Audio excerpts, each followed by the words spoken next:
eBird has just released some new changes to the website, so in this video I'll walk you through what the new changes are and you'll get kind of my reaction and thoughts on them and how you can use some of these new features to find more birds. So right away you'll probably notice the design is a little bit different. We have some different colors and different font it looks like, and then down here some of this stuff is just kind of rearranged a little bit differently, but we still have pretty much all the same stuff as before. However, the biggest change is you can actually set a different region preference for these stats on that first page there.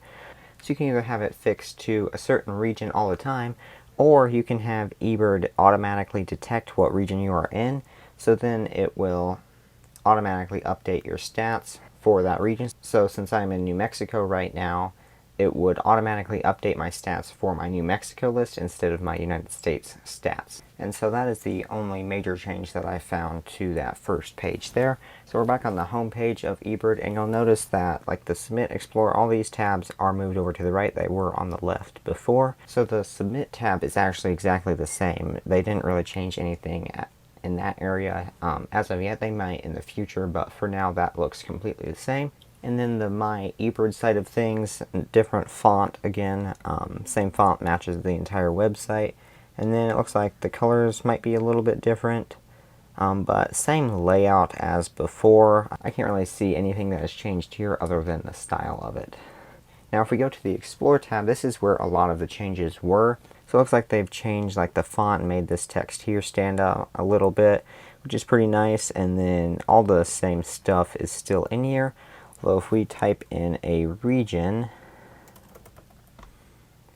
to eBird, this is where the biggest changes are. So this page is completely redesigned. You'll see there's some new stuff here. The biggest thing that I like with this is the community targets. So it looks like community targets are species that haven't been reported yet this month, but have been observed around today's date in previous years. You can see the bar chart down there, and it tells you the frequency and when it was last observed. I think this is a pretty neat addition to the Explore tab, as it tells you what hasn't been seen in this particular region for this month, so you can maybe go out and try to find it, and it might be a fun little challenge for you. New species here is new species for the month. You can view all of them here.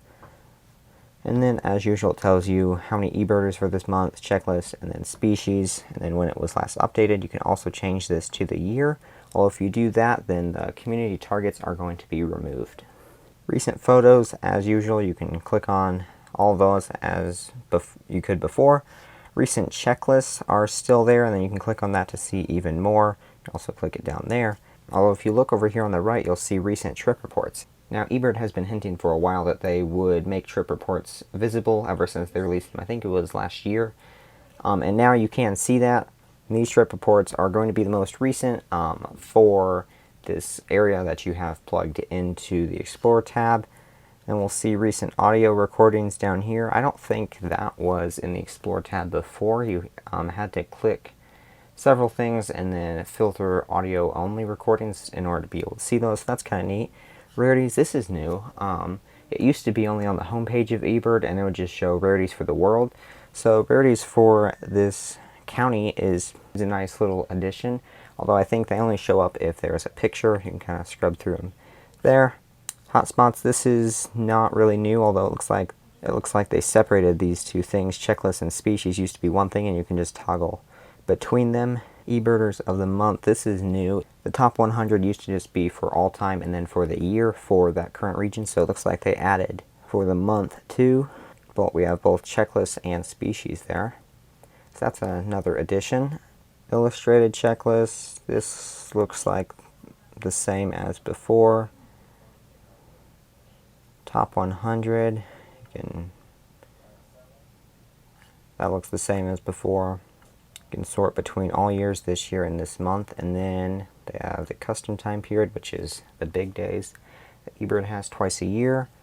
Hotspots, yep, that's the same. You can see more trip reports there, it looks like. Hotspot map for that area, that's kind of nice. I don't know if that was there before or not. Looks like we've got bar charts. Media, which is pictures and audio. The top 100 rare bird alerts, so it automatically puts in the region. That's kind of nice. I don't know if that was there before or if that's a new feature. And a printable checklist of all the birds from that area. That's kind of neat. I think that was there before. So we'll go back to overview. Now, one thing that you might have noticed already is right here you cannot see the all-time stats for this particular region. And the way to get to that is to click on either species or checklist, and then you can go to all years. Looks like you can also get here from the bird list area on the left. Then as usual, you can see last observed, first observed, and then high counts for all time. Now if we go out to a bigger region, the community targets are still there, but they're obviously going to be a little bit rarer because it's a bigger region, so there's greater likelihood that someone would have already seen it. Recent photos, all the same stuff it looks like as before.